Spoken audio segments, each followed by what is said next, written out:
Hello everyone, and this is my review for TNA Impact Wrestling on July 8th, 2015. And actually I rather in the end of everything, I rather enjoyed this show.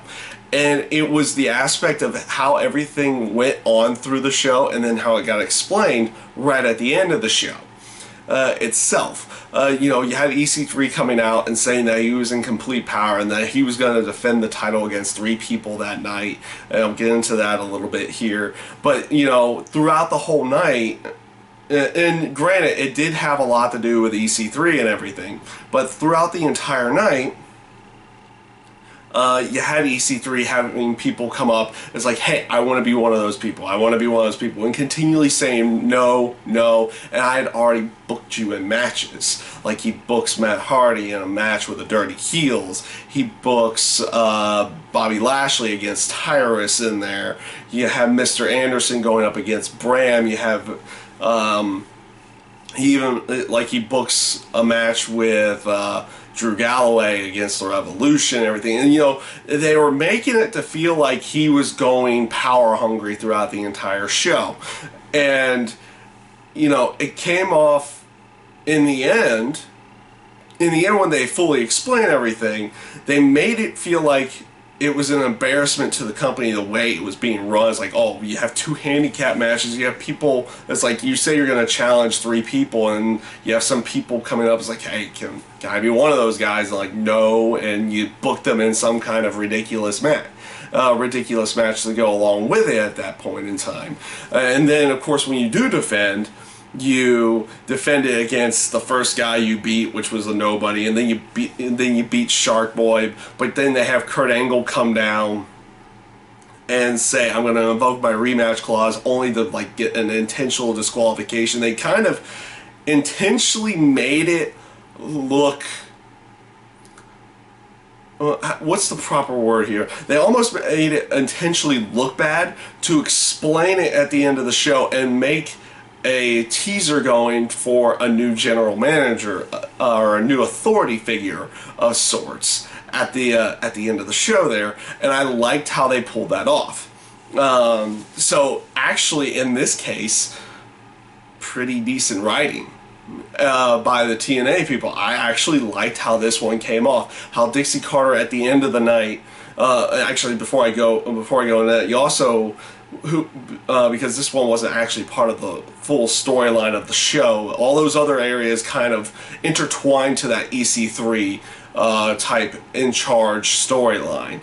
But you also had a match with Madison Rayne and Velvet Sky in there, and that match was an okay match. It played off of where they had been going recently, where Velvet Sky had attacked Madison Rayne before she had gotten her jog back. Now they're having their match. Obviously, they're putting Velvet Sky over in this case. Okay match between the two of them. Nothing too special, but at least it was a somewhat of a resolution after what they after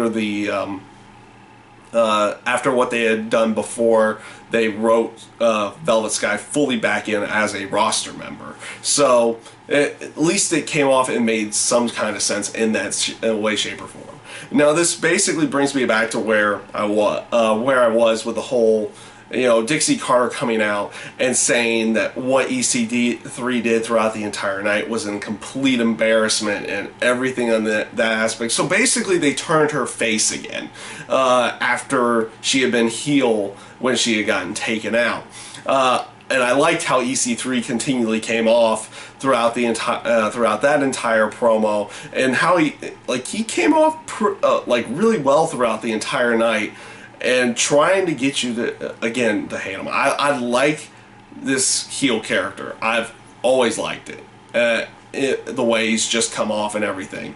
And for the end of the night, for Dixie to basically go face again and say, yes, there's going to be a new authority figure. It's not going to be her, and it's not going to be EC3.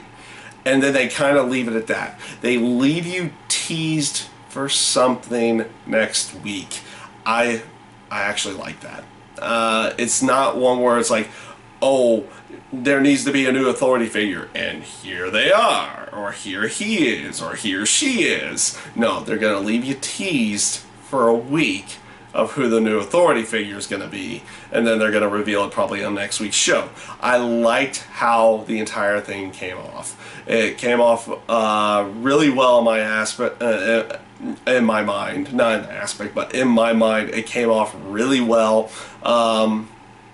And you saw it through, it's like, especially after you get the explanation towards the end of the show, you definitely see it throughout the entire show. It's like EC3 is out there doing commentary. It's like, oh, they have technical problems with EC3's thing, so they just take the microphone away from Pope, and you just have Josh Matthews and them and EC3 doing commentary. You know how they've portrayed Josh Matthews, you know, sucking up the EC3 and everything like that, all the way down to where, you know, the intentional disqualification during his match with Kurt Angle, and just how everything came off, and then to have it end with that little teaser came off really good.